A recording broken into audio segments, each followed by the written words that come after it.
The Danny Thomas Hour, usually seen at this time, will not be presented tonight so that we may bring you the following special program. Word Balloon is brought to you by the League of Word Balloon Listeners. Terrificon, Connecticut's biggest Comic Con, is back at the Mohegan Sun Expo Center in Uncasville, Connecticut on August 16th through the 18th. See your favorite stars from TV and film and shop for comic books, toys and memorabilia. With top creators from Marvel and DC, costume contests with prizes, and so much more. Tickets on sale now at Terrificon.com.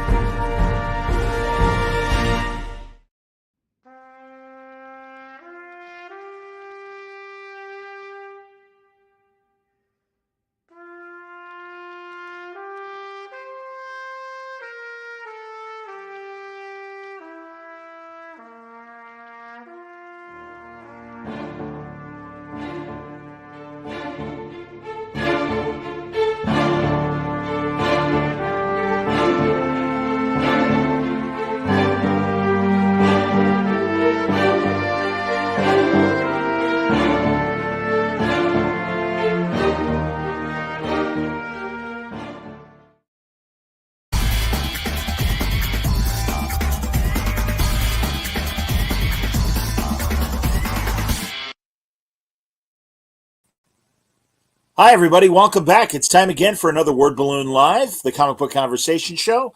John Suntress here, always to accommodate my European friends. I go across the water in the American afternoon, the evening time for the UK, and talk to good people like John McCrea. It's great to see you, John. Welcome back. Hi there. How you doing? Good to see you too, John. Are you well? Yeah, I'm doing all right, man. Getting there. I had a little bout in the hospital last month, but feeling much better, and everything's going good. I'm going to that convention I just ran the commercial for tomorrow afternoon, Terrificon in Connecticut. No, excellent. Well, I'm glad you're feeling better, John. That's good news. How are you feeling, John? I know you had told me, I think in our last talk, that a while ago you had a bit of a health issue, and that was kind of messing you up from an art standpoint, right? Yeah. I had long COVID. Still, I've had it for 3 years now, and Wow. but in the last 6 or so months, it started to sort of really ease off quite a bit now, and I've been drawing pretty well. I'd say I'm on about 90% of what I used to be, but that actually could be because of old age. I'm no spring chicken anymore, John, as you know, and the old bones kind of ache occasionally, and it's the eyesight sort of can't do those long nights working at the drawing board or anything like that. So yeah, it could be that. Could just be that too. Well, father time. As I always reassure my sister, who's a bit older than me, it's like, it's not that we're not young, or we're not young, or excuse me, I always say we're not old, we're just not young anymore, and that's okay. But no, John, I'm so sorry and I had forgotten that it was long-term COVID, and you're still dealing with it. That shows you how messed up this condition is. Yeah, it can be pretty bad. I know that Doogie Braithwaite has it as well, and has had a hard time from it as also. I think he and I got it around the same sort of time. But I know that Doogie's doing a lot better also. He's doing quite a lot of Conan work for Titan at the moment, which is looking great. And so I guess he is in some sort of recovery as well. Fingers crossed. It's a tough one, and the thing about it is that you sometimes you feel like you're better, and you're like, oh right, okay, I can get back to work here and do this, and then you do too much or what, and it knocks you in your ass again, and so you just got to be careful, cautious, push forward but sensibly and not overdo it, and that's what I've been trying to do for the past sort of 3 years, I guess, is just keep pushing it forward, fitness wise, as well as, ability to work and just general health overall. It's just been a process of grinding through it, really. So yeah, it's been it's interesting. Gives me something to talk about. Well, so I think I bored everybody I know senseless with it. Gabbing on about it. Well, you have our sympathies, obviously, and I know I speak for the Word Balloon audience as well. And I hope it improves, and eventually you'll get to a recovery point. But we're here today to talk about the return of Dead Eyes, and it's so great that you and Jerry Duggan are getting back to a fantastic crime series, and very excited for this new arc, The Empty Frames. And obviously, you can tell from the cover, it's an art heist story. But yeah, tell us about it.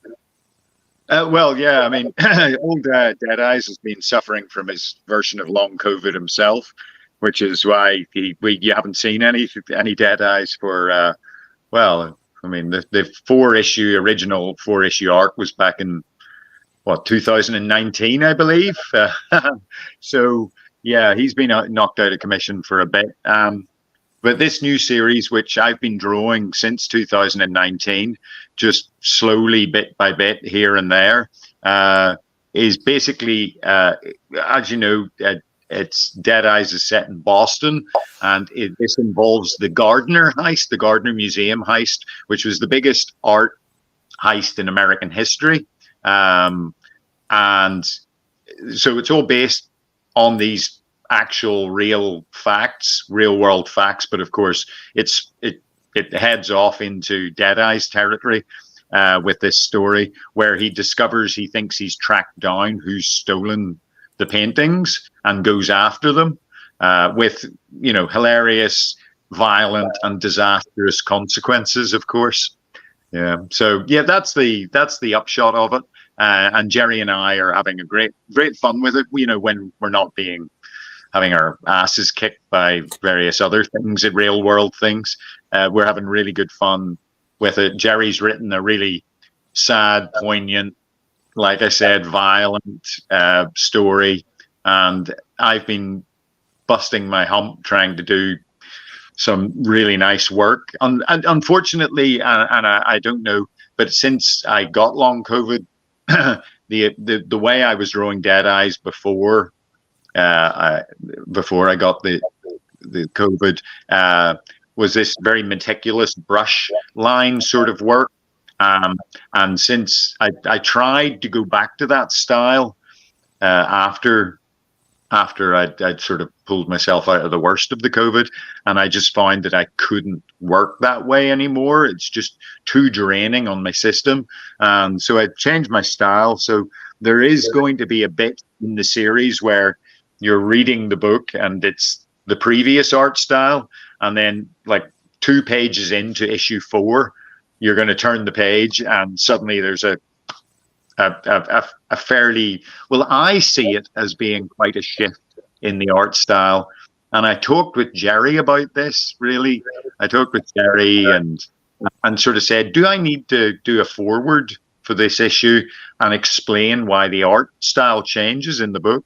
And I think we came to the conclusion that it still looks good, according to Jerry, and people will, I think, just be enjoying the story too much to really be worried about this slight style shift.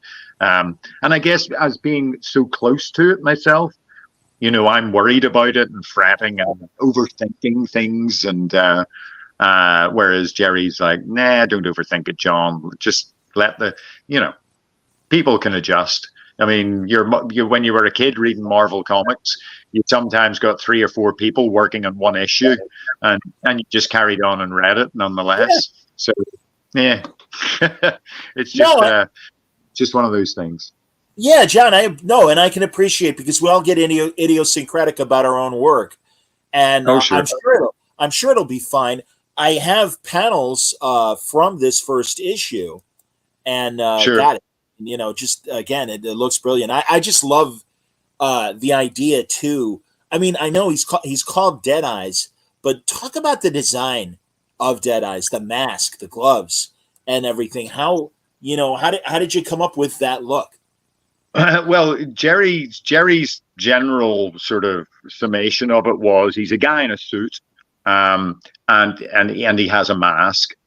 Jerry suggested the flat cap, and beyond that, I just took it and kind of ran with it. I wanted something striking and iconic with a great silhouette, that you could really play with. With really dark shadow and light, and good design. So I kind of threw everything at it and then just chopped away all the unnecessary stuff. In the back of the first volume of Dead Eyes, there's a little breakdown on my design process, and it shows earlier designs.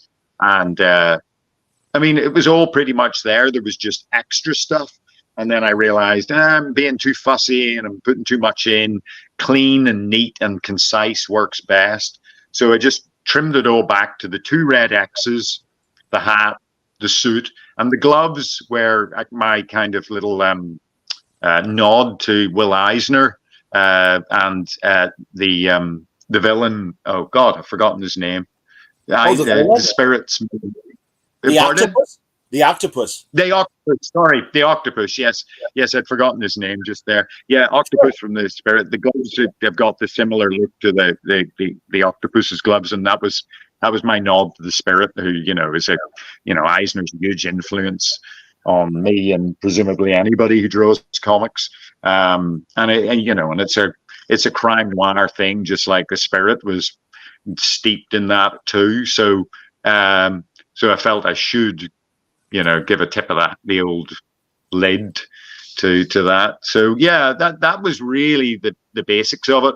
And I mean, as I've gone along, he had those little taggles hanging off his mask as well, which when I first drew them were kind of, the idea was that if you want to take his mask off quickly, he just grabbed one of those tags and pulled it and it came off quickly. That was the idea.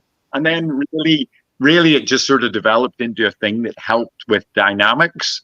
When he was whipping his head one way, those tags would fly the other way. And it was more like a kind of just like whiz lines, but without drawing whiz lines. So yeah, that's sort of where that came from. So yeah, and as I've gone along, I've just sort of cleaned up the silhouette of his costume, his suit. I've just sharpened it down to just angles, really, hopefully.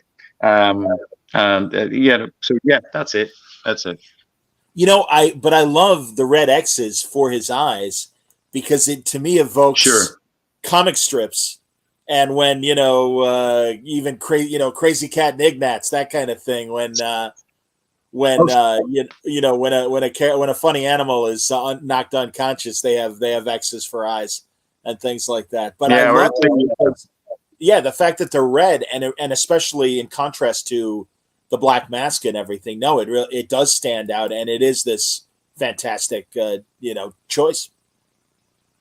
Sure. I mean, there's been a few places where I've drawn him casting a shadow, and of course I've still put the red X's onto the shadow, which is that's what I love about comics, is you can do stuff like that, and people just accept it. I think for the most part. I mean, you might occasionally get somebody going, well, why's the shadow got X's? That doesn't work. And then you go, because comics. Because comics and cool, it looks cool, and I pray that if by some great chance there's a TV show or a film that they run with that sensibility and do that, where they show the X's and the shadows, or if you have a silhouette of them, you have the X's popping out, almost glowing, and just. That's what you want with your noir. You want everything like really pronounced and exaggerated, and just go for cool. He's got these X's on his mask. How does he see? Who cares? Who cares how he sees out the mask?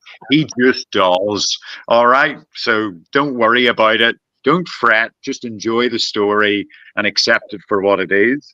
And I think that's the best way to approach any media is to, there may be things that they're done just because they look good or feel right or what have you, and they may not make total sense. But I think it's best to accept those things, as long as you've got a good story and a good character and good dialogue and good action. Who cares about this silly little details too much? It's just, nitpicking. I'm with you, man. No, it's well, and the good news is you have a great story, great action. You're drawing the hell out of it, John, and I'm happy as hell. I'm really and I love when you and Jerry get together on this. How did that start? Did Jerry approach you? What was the genesis of this? Well, with Dead Eyes, yeah. Well, I knew Jerry's work, and I saw that he was going to be at a convention in Dublin, the Big Bang convention, run by Big Bang Comics in Dublin, and they shout out to the guys there, and so I decided I'll go along to the show and just grab Jerry and twist his arm until he gives me a series with him. And that's basically what I did. Well, minus the arm twisting. I think I bought him a drink instead, which at the time seemed sensible. So and we just talked about what I would like to do with him, and he sent me a few synopsises for various ideas, and I just saw Dead Eyes and went, "That's the one I want to do." Noir thriller, blah blah blah. Yeah, that's the one for me, and it went from there. Yeah. They, obviously you mentioned Eisner, and certainly a great noir influence. Are there other artists or even films that inspire how you attack this kind of story? Well, I mean, I guess there's a whole ton of artists, from Wally Wood to Dave Mazzucchelli to Mick McMahon these days. I mean, Mick McMahon's a huge influence on my art at the moment. Maybe not so much in my previous style, but certainly on the new stuff I'm doing.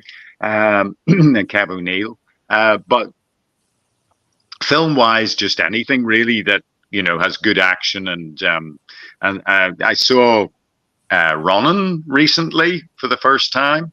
That was terrific. A terrific film. I mean, people are recommending it to me for years. The John Frankenheimer Ronin, correct? The John Frankenheimer movie with De Niro, right? Yeah, correct. Yeah, and it was fantastic. And I thought, well, yeah, that's a good enough one to be watching to get me sort of take some influence from. And I mean, just anybody who uses good storytelling and and just I could carry on naming influences, Mike Mignola, whoever, but there's too many, and there are just so many terrific artists about at the moment that it's mind-boggling. So I try to take a bit from everybody and try not to remain static in my work. Whatever and whoever. I mean, I guess, and it's very trendy to imitate, is Daniel Warren Johnson and James Harren. I mean, those guys' work is terrific, and I've been looking at them and just sort of going, I really just got to loosen up a bit and and just not worry about the line being perfect, and just get that energy into the line instead. Which I think I used to have a more energetic line, and then I kind of became quite obsessed with precision and I think I went too far another way, perhaps. And now I'm trying to pull that back and get more energy into my work again. It is the problem. There's just so many different artists working in so many different ways, and you look at one and go, "Ooh, I'd like to be a bit like that," and then you open up another comic and you look at their work and go, "Ooh, no, maybe I should go a bit that way." And it's impossible. You just got to sort of just amalgamate a bit, but be yourself as much as what else can you do? I mean, I don't want to be a clone. of any. No, of course not. I don't want to be a direct someone. Nope. You know, there's been very many artists who have been clones of other artists and have been very successful with it. But that's not really the way I want to go. I want to try and, you know, sort of do my own thing as much as possible, I suppose. Yeah. No, I get it. And I also, what you're saying reminds me of what Brian Hitch has told me as well about his own work. And that he too was, I think, a little overly worried about getting the precise line, and has loosened up, and it's only made him faster. And now he's really, you know, it's amazing. He says how quickly he's able to do a job as compared to the old days, you know, years ago. Well, you know, fair play to him, because I mean his work still looks great, but I haven't sped up. If anything, no matter what I do, I seem to continue to slow down. So yeah, fair, you know, good on him. Yeah, well, it's worth the wait, John. It's what you do is worth the wait. So what you do is worth the wait. So yeah, man. You know, I think. Oh, we might have a slight delay. I apologize. But no, I'm really excited. How many issues is this series going to be? This arc? This one's going to be 5. And then we are just doing it as arcs from now on. I mean, originally when it was first coming out, we were going to do ongoing series, but obviously that was before the shit hit the fan, and sure. and all other sorts of things have happened since then that have slowed us both down. So we're going to do it as arcs. After we finish this one, Jerry and I had started another thing called Rocket Station Charlie, which was a sort of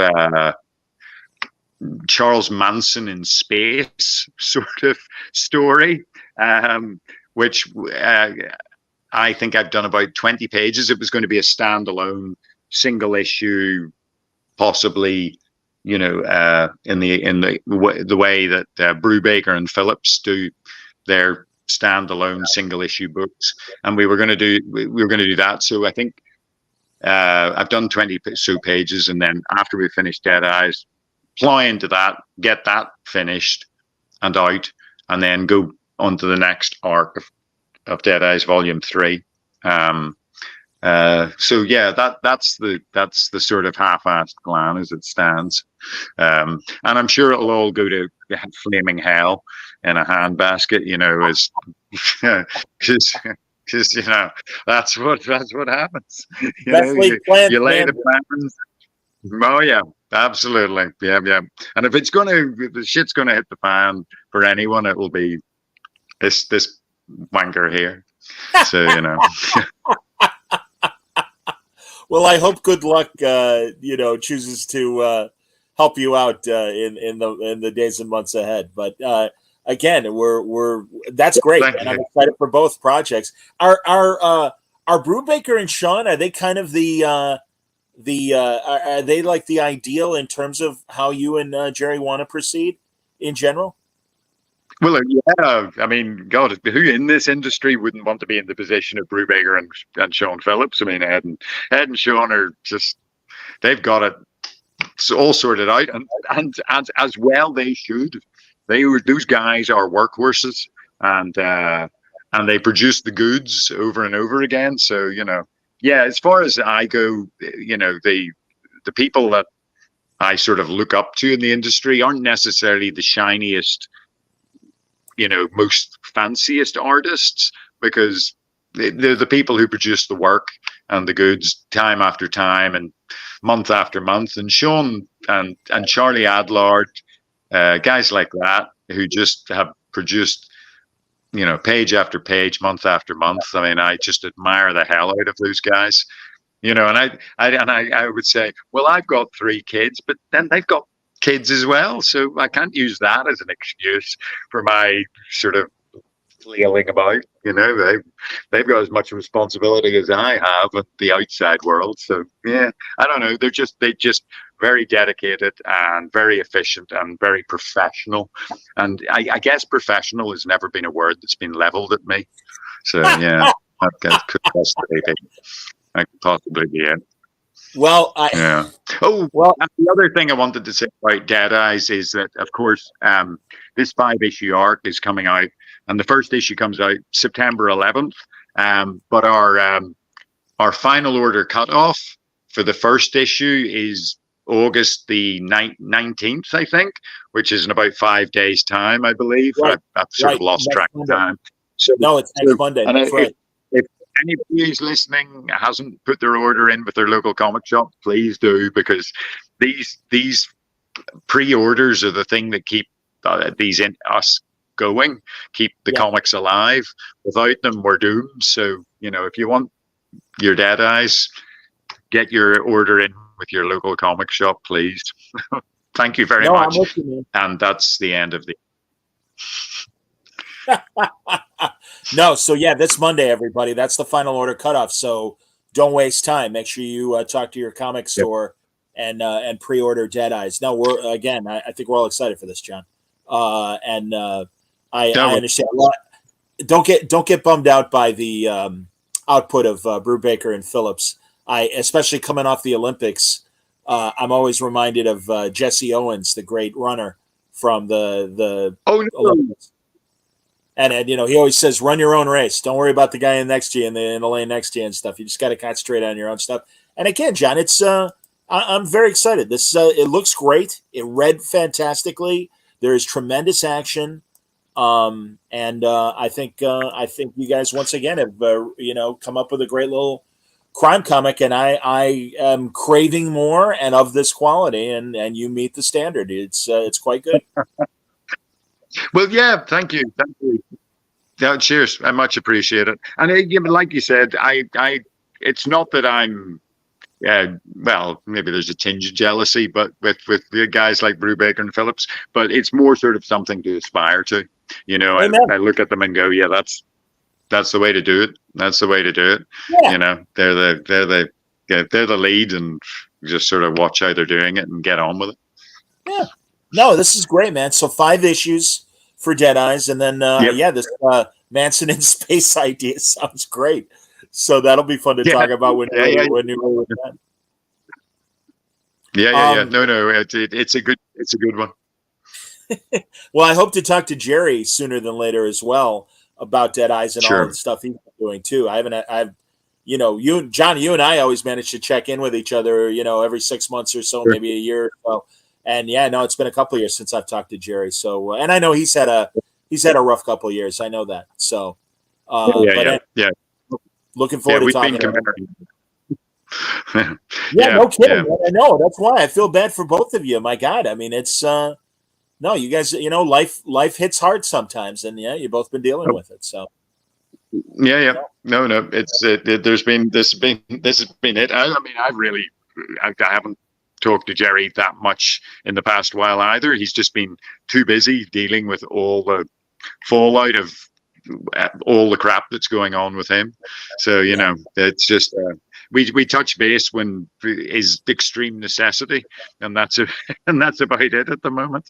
So but I'm hoping that I'm hoping that after this year, maybe he and I will be able to do a few cons together and get out there. We did a New York Comic Con, and we did a show in Dublin, when Dead Eyes was out, and it's always good fun hanging out with Jerry. He's terrific fun to be around. So, and it'd be nice to get out on the road and publicize it and promote it a bit, and just a laugh.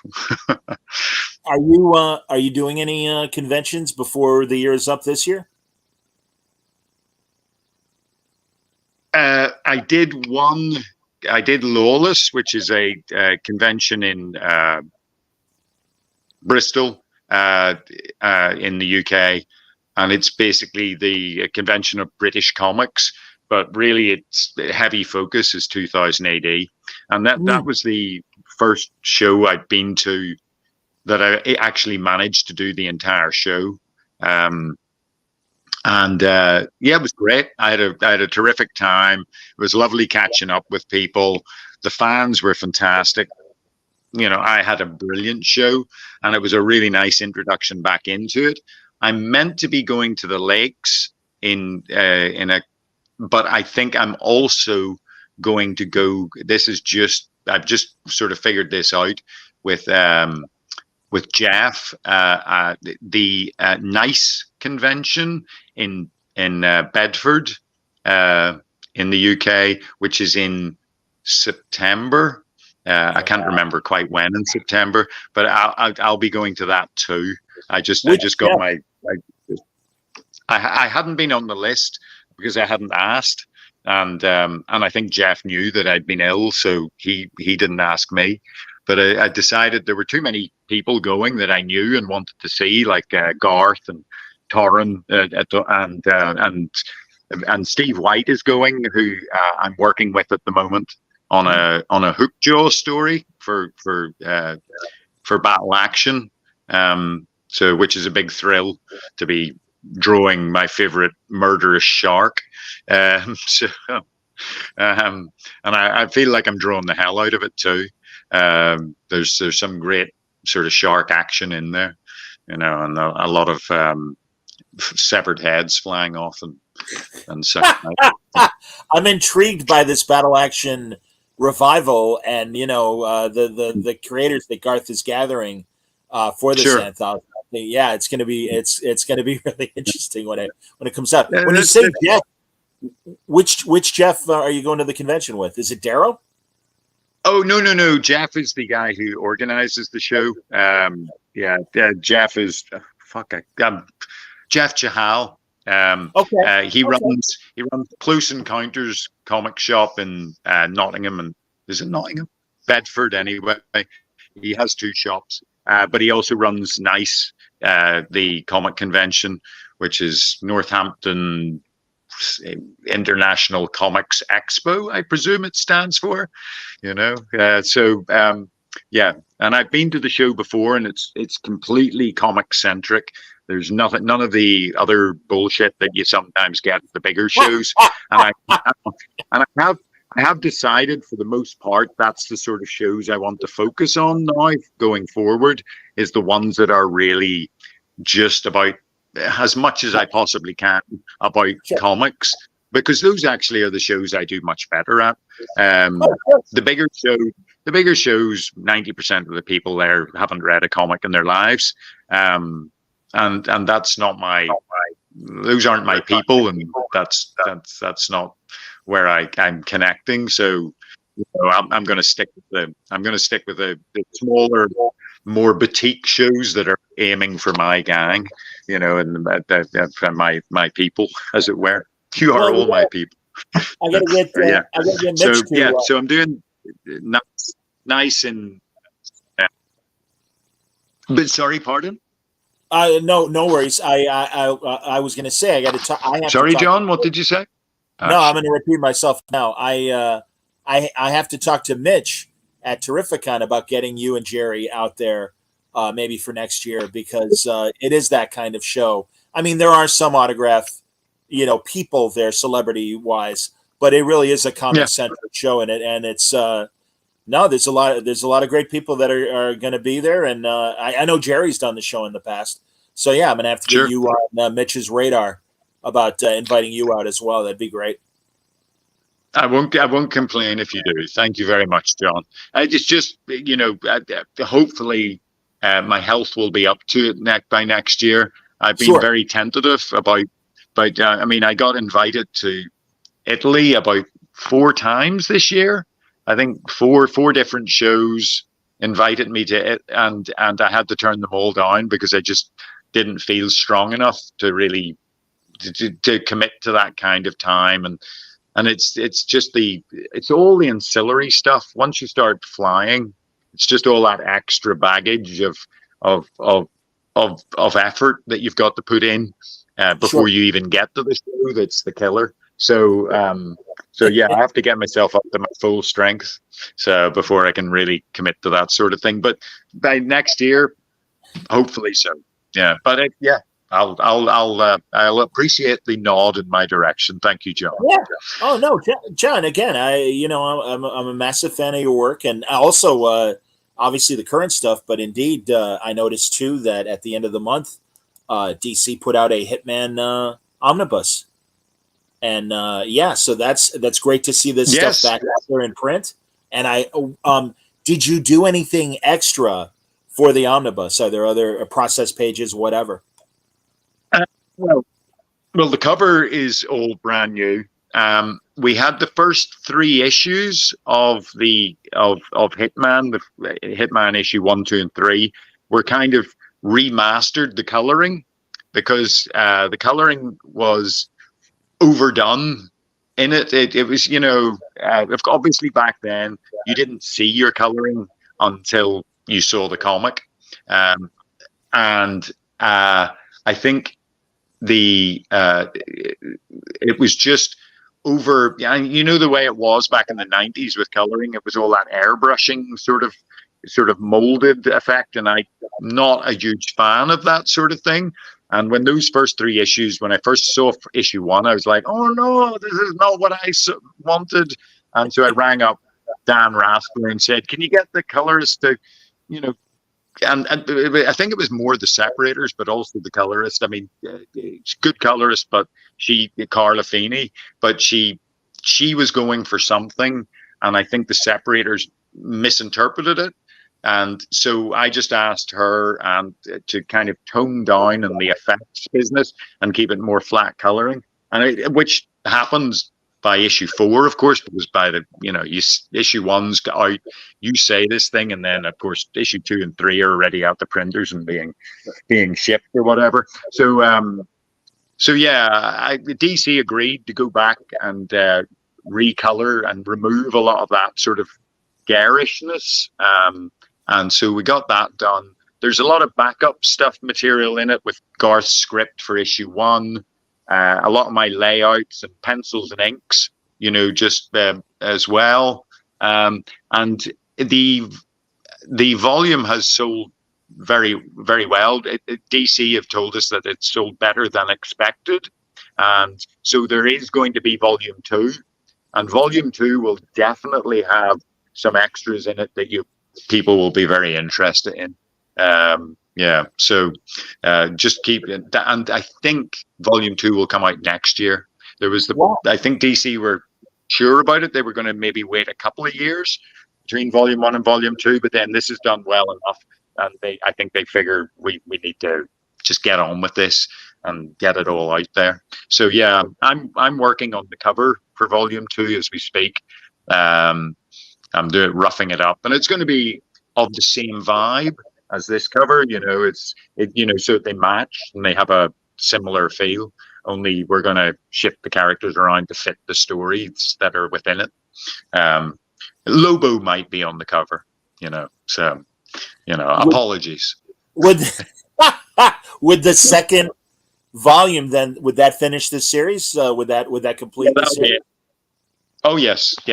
I mean, each volume is over 1,000 pages.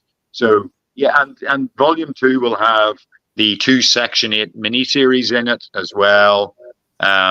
So it's pretty much everything that Garth and I and Russ Braun and and Steve Pugh and all the other, and Carlos Esquerra. It's everything that everybody contributed to that has anything to do with Hitman.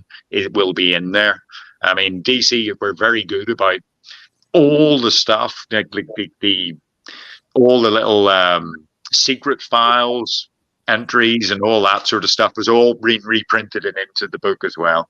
So yeah, so it's nice. Great. I think it's pretty much as complete as you could possibly get. That's cool. Here, Sebastian says congratulations for the sales on the omnibus and for the advance news on volume 2. Now, when you and Garth hear that, thank you, Sebastian. Yeah, absolutely. So when you and Garth hear about the that DC wants to put out an omnibus, something like this, or even special editions and stuff, and do you and Garth talk about what you want to put in it and have any sort of amongst yourselves in terms of that? Oh, definitely. For instance, with this book, there's been a few people have been a bit confused as to why of course, Hitman first appeared in the Demon and the Demon Annual 2, and then he appeared in various issues of the Demon before jumping onto his comic.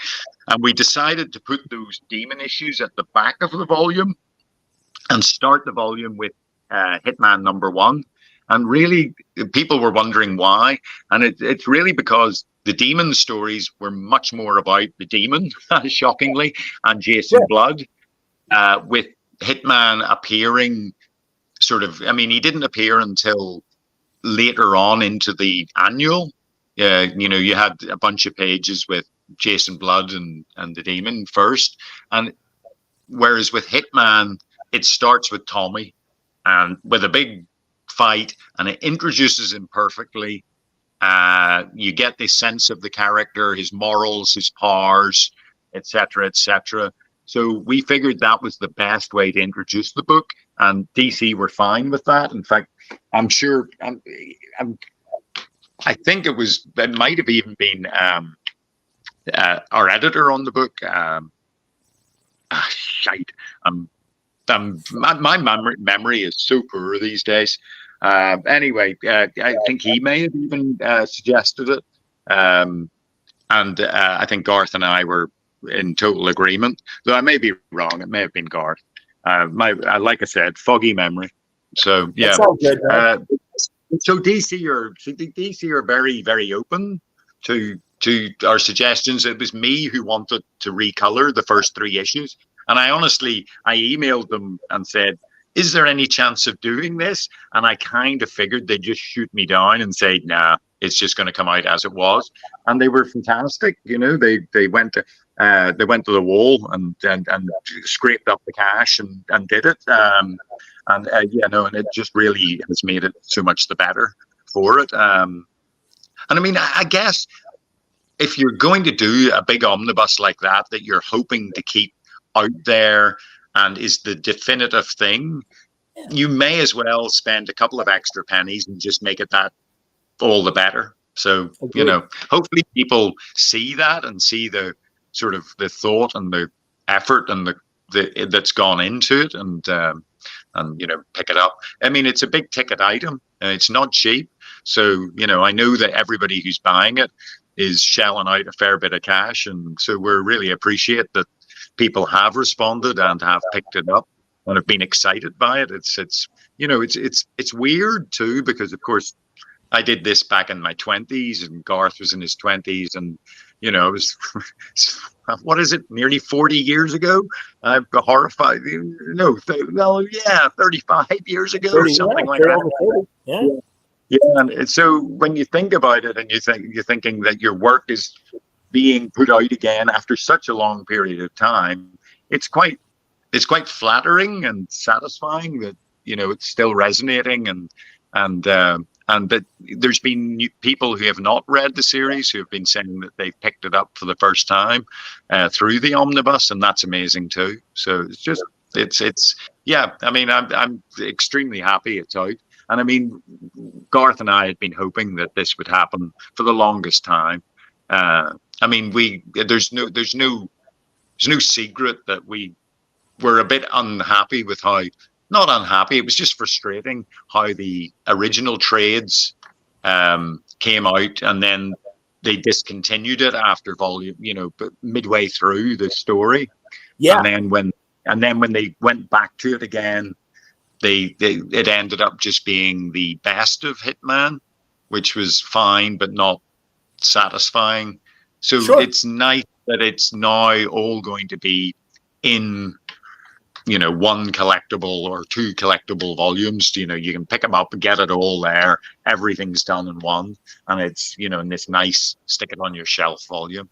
So or books. So no, it's been Again, it's a long time coming, but Garth and I really appreciate the effort and sort of dedication DC have put into making it just as good as it can possibly be. So, even done the new covers and things like that as well, which I was really not expecting either. The cover looks really nice, and they allowed me to mess about and draw onto the extended around onto the flap as well. The picture great. goes on. Yeah, it's not just that; it just extends onto the flap as well. So yeah, I had fun designing and sort of figuring out how everything would fit and work. And I think I was pretty satisfied with it at the end of it. And though it was a bit of a haul as well, there was a whole lot of discussion. And again, the whole process of the cover is at the back of the book too, because it did go through quite a lot of iterations. Yeah. That's great. There's a couple comments here from a guy who calls himself Harvey Picar's Ghost. And he says, supremely chuffed that a new generation of readers are getting nudged to read this classic with the nice collection. Not to get off topic. No, right on. Go ahead, John. What were you going to say? Did he freeze? I hope he didn't freeze. Oh, no, he didn't freeze. Let me finish. Not to get off topic, but John's work on Mythic from Image Comics a few years back is incredible. And also, he says, John's splash page of the kaiju-sized baby fighting a dinosaur is something ironed in my brain. So some nice comments from Harvey Picar's Ghost. So, John, thank you very much, man. Tell me about Mythic. What was that series about? Oh, well, that's another one of my series with Phil Hester. Phil is obviously most well known as an artist within comics, famous for Green Arrow and Batman, and just recently on that the Tom King Gotham Year One book that I mean, Phil is a terrific artist. I mean, if anybody can do noir, he's somebody that I aspire to as well with his noir lighting and just storytelling. Phil is one of the best, but I think he's, if not just as good a writer, if not slightly better writer than he is even an artist. And he's a tremendous artist. I mean, Phil is amazing. And he's one of those guys who just has a million ideas, like all the time. He just seems to be a font of ideas, and it seems to come effortlessly to him. And so Phil and I had done a few things. We did The Atheist together, which was for Image and Desperado Publishing way back. And again, it sort of crashed and burned due to circumstances beyond our control. But I think The Atheist was actually one of Phil's best written books. It was just an amazingly clever and really quite evil concept, and with a great character who so it's a shame that didn't go any further. But I mean, I still think that it would make a tremendous TV show, The Atheist. If anybody, film producers out there, are sitting around twiddling their thumbs and wondering what to do with themselves, get in contact. But and then after that, we did a thing called Progenitor for David Lloyd's Aces Weekly, which is an online web comic. Online only comic, and a great comic. But then, unfortunately, we didn't continue that because, well, just money, which is again a shame. Dinosaurs versus Aliens, which was great fun. And then, so then we were looking around for something else to do, and Phil Phil said to me, "What do you want to draw?" And I said, "I want to draw big derby shit where something amazing happens just that's never been seen before in comics every issue." And Phil went, "Hold my coat," and just did exactly that, wrote exactly that. So we had great fun. It was just that's what we were going for, an epic story where anything could fucking happen, and it just did. And it lasted 9 issues. And unfortunately, it was my fault.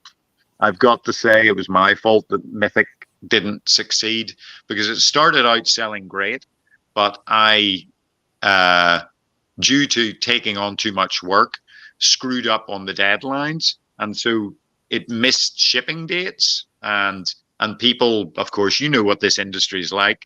If you say something's meant to be coming out next month and it doesn't, people fall away and find the other thing, and our sales dropped, and C'est la vie. So yeah, it was. And so I hold my hand up to that one. I screwed that one up. But Mythic was tremendous fun, and I looked at it not that long ago, and I sort of gasp a bit on the amount of effort I put into some of the pages, and just the. I mean, it's it's pretty detailed and pretty precise and pretty epic sort of stuff. Yeah, so I had a great time doing it, but if only I hadn't just been greedy and tried to do too much. But that's the life is there to teach you lessons that I never listened to. I hear you, man. Oh, I absolutely hear you. Harvey says you and Phil are a hell of a team, perhaps equal to the team of you and Garth Ennis. Always a must read for both. That's really high praise, and I agree with you. I love when Phil writes, and I think he is a very interesting writer and deserves more attention for his writing as much as his art. I believe so. Yeah, it would be great if he could get some, there's no doubt in my mind that if DC gave Phil Ragman or Swamp Thing or Solomon Grundy or whomever, Phil would write the living shit out of that stuff. And because obviously he's a mad monster guy, and he that's the stuff he loves the most. So I wish that Phil could get the recognition he deserves as a writer, as much as as the artist he is. No, I'm with you, man. And by the way, Harvey is gushing about how much he loves Mythic. Drawing something never seen before in comics every issue is such a good description of Mythic, and he says it's worth all the effort you put into it for sure. And he's over here appreciating every line. So that's awesome. Very cool. Thank you very much, Harvey. No, I'm thrilled that he's talking about another one of your projects. Do you have time, John, for any cover assignments? Is there anything else beyond what's coming up that we might be looking for beyond Dead Eyes? Well, yeah. I mean, I've done, like I said, I'm working on Hookjaw for. Right, of course.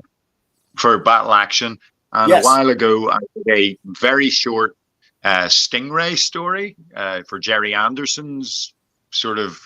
I think it's the anniversary of, how many years is it? So they're putting out whatever. Yeah, it is. Yeah. So they're putting out a whole slew of stuff, including a comic, and I did a Stingray story for that. Well, that's great. I do love a bit of Stingray, so it was great fun to dip my toe into that. Yeah, so that's. I'm not sure exactly when that's out, but it's soon. And I've been doing a bunch of covers here and there over the past, mainly for 2000 AD. I've done a bunch of Dreads, and I've just done another cover for another. Garth has written another story for 2000, and I've done the cover for it, for the illustrating the story that's within that. And I've just done 16 pages for 2000 AD's upcoming crossover event, Nordland Rising, which is Dread, Rogue Trooper, and everybody else in the 2000 AD multiverse all having a giant scrap. So it's cool. I mean, it's no secret that I love 2000 AD and have been reading it since issue 1, way back in '77 when I picked it up and flung the space spinner over a hedge. I've been a huge fan of 2000, and my bucket list thing is to draw pretty much every major 2000 AD character at least once. And this crossover has ticked off so many of them. It's been great. So yeah, I'm pretty chuffed to be part of it. And there's a great cast of other artists working on it. I get to be, there's Simon Colby and I were chatting about our art and showing each other our pages. And he's done some terrific stuff for the crossover. And in fact, he sent me the pages and I said, Jesus, Simon, I'm glad I didn't have to draw those ones, because there's so much going on in them. It's just insane, just thousands and thousands of Nort troopers all lined up and parading past with battle tanks and spaceships flying over. And I'm just looking at it going, oh my God, I'd have a breakdown if I had to draw that stuff. So I'm glad he got those pages, and I got the ones with, not so much going on. Who wrote the story? It's I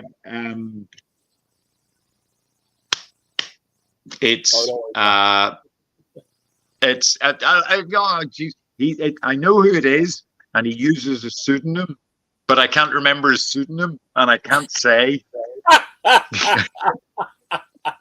So I don't even know if I should be saying it's a pseudonym.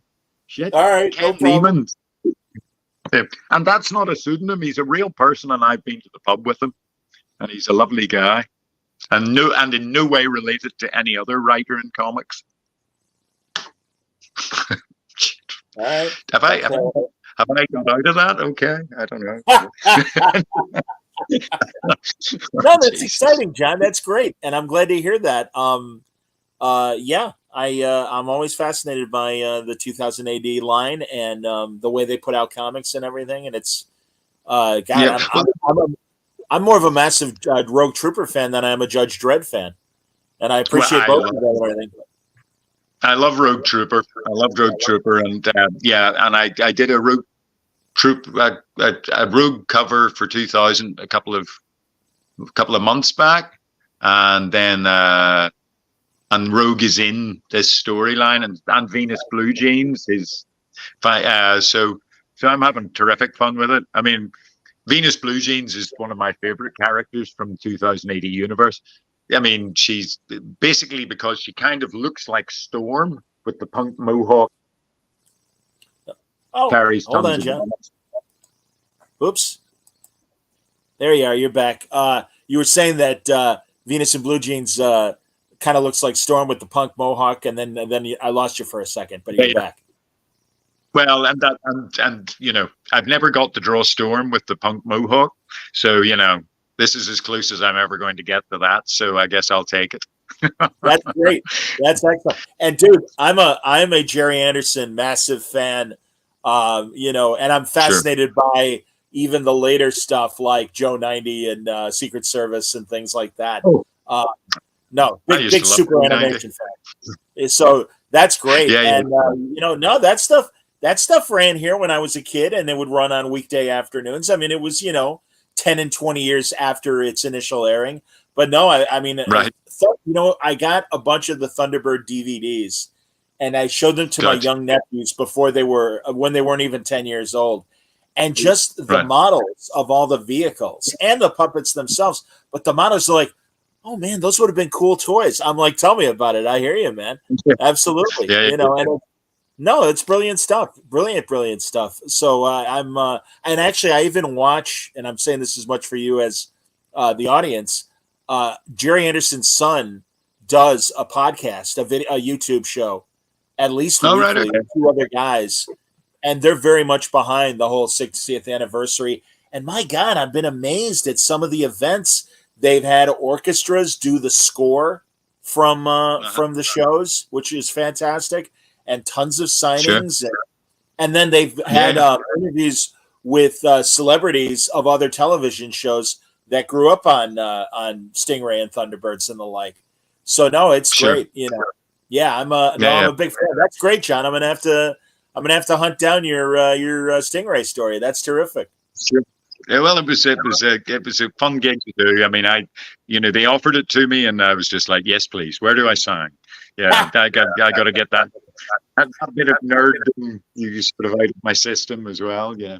No, it was terrific, and of course, I was whistling the theme tune the entire time I was drawing it. What about the closing theme about? And I forget her name. The blue, the mermaid that didn't speak. I forget her name. The character. Marina. Yes, Marina. Marina. Aquamarina. Yeah. Outstanding, man. You're killing me. Well, regardless, we're also excited, and everybody once again. Monday. Oh no, she's a big part of the story. She's a big part of the story in this one. Oh, great! So I get to draw her kicking ass a bit. Well, that's great. Well, then, and certainly you can show them in action a lot more than the Herky Cool. Jerky We're did losing there. each other again a wee bit. Well, that's why I'm going to think we're going to wrap up, John. And I was going to say Monday is the final order cutoff for Dead Eyes, The Empty Frames, a fantastic crime story from Jerry Duggan and John McCrea. A great reason to jump on this thing. And if you like crime comics, I promise you, you will not be disappointed. Some images from Dead Eyes to savor and appreciate. This is going to be great.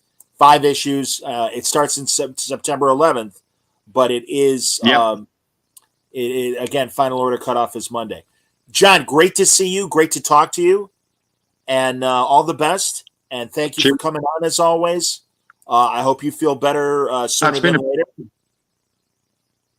And thank you, man. Yes, and I hope you recover too, John, from fully as well. No, thank you very much, man. Well, and let's... We'll reconvene when it's appropriate. Please let me know if I can help you promote anything, and of course, everybody, the Hitman Omnibus Volume 1 is out as well from DC with promise of Volume 2 sooner than later next year. So all that's terrific. Yeah. But, cheers. Right, cheers, John. Thank you so much. Okay. Cheers for everybody else. In a couple hours, I'm going to be back talking to Bob Greenberger about his he's got a Kickstarter kit. There you go. I'll tell him you said hello. Okay. Yeah, Sal Abinati says hello, as always. Oh, I've got another. I love Sal. Sal, good to see you. I'm looking forward to seeing you at the next one. Sal's a pisser. He's the best. He is the pisser. Exactly. No, you're right about that. But yeah, Bob Greenberg is going to be on. He's got a new Kickstarter campaign for his series of pulp adventure novels. It's going to be a lot of fun. You won't want to miss it. That's tonight at 8 p.m. Central, about just under 4 hours from now. So reconvene then. Until next time, everybody stay safe, stay happy, stay healthy.